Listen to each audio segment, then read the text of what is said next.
Assalamu alaikum. Pakistan eventually won the match. They avoided the whitewash somehow. But Pakistan আজকে যে ব্যাটিংটা করেছে 178 run এই পিচে, মিরপুরের এই পিচে 178, 178, আনবিলিভেবল। সাহেবজাদা ফারহান আজকে প্রথম থেকেই যে ডিস্ট্রাকটিভ ব্যাটিং শুরু করেছিল, এটা মিরপুরের এই কন্ডিশনে খুবই অডেশাস, মানে তিনি অডেসিটি প্রদর্শন করেছেন এবং ইভেনচুয়ালি তার এই 63 রান, কুইক ফায়ার এই 63 রানের কারণে কিন্তু Pakistan 178, which is unbelievable in this condition. মানে মিরপুরে 178 রান মানে আপনি ধরে নিতে পারেন এটা 250 রানের বেশি। নর্মাল টি-20 কন্ডিশনে ফ্ল্যাট পিচে এটা 250-এর উপরে রান। তো বাংলাদেশ অ্যাজ ইউজুয়াল মিরপুরের পিচে যা হয় 104 রানে অল আউট, এবং এটা একটা শেমফুল ডিফিট বাংলাদেশের জন্য। বাট বাংলাদেশ কিন্তু সিরিজটা জিতে গিয়েছে, এটাই মেইন কথা।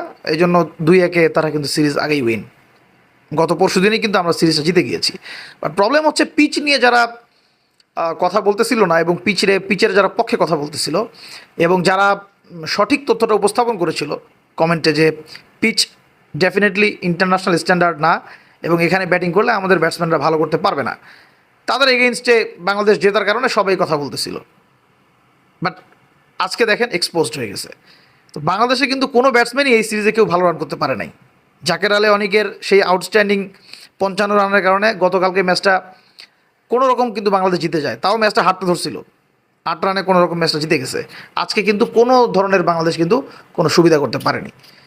তো সামহাউ জেতার কারণে আমরা হয়তো ইমোশনালভাবে পিচের পক্ষে কথা বলছি যে মিরপুর খুব ভালো পিচ তৈরি করেছে, হ্যাঁ, কিন্তু আসলে কিন্তু এটা আমাদের ব্যাটসম্যানদের ক্যারিয়ারের জন্য ধ্বংসাত্মক।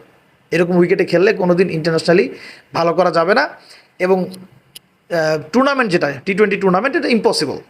কারণ টি-20 টুর্নামেন্টে ম্যাক্সিমাম পিচ হবে এখন 180+, কারণ টি-20 গেম এটা একটা শর্ট টাইমের গেম, এবং এই গেমটাকে ইন্ট্রোডিউস করা হয়েছে এই কারণে যে স্পেকটেটরস যারা, তারা যেন মজা পায়, তারা যেন 4 ছক্কা দেখতে পারে, হ্যাঁ, 180 থেকে 200 রান অ্যাটলিস্ট যেন হয়, তারা যেন একটা মডার্ন ডে গেম দেখতে পারে। এই জন্য স্পেকটেটর আসলে মাঠে কিন্তু আসে। কিন্তু মিরপুর যে কাজটা করে এটা স্পেকটেটরদের হতাশ করে দেয়। এটা কিন্তু কোনো দেশ যারা টি-20 ওয়ার্ল্ড কাপ যারা হোস্ট করবে তারা কিন্তু এটা চাবে না। এখন ওয়েস্ট ইন্ডিজের 2-1 উইকেট এবং নিউ ইয়র্কের গত 2024 সালের 2-1 উইকেট ছিল লো স্কোরিং, বাট সব ম্যাচ কিন্তু ছিল না। ইভেন ফাইনাল ম্যাচেও কিন্তু 178 রান অথবা 180 রান হয়েছিল কিন্তু, এবং যেটা অলমোস্ট চেজ হয়ে গিয়েছিল হেনরিক ক্লাসেনের সেই ডিস্ট্রাকটিভ ব্যাটিং ফাইনাল ম্যাচে ওয়েস্ট ইন্ডিজে।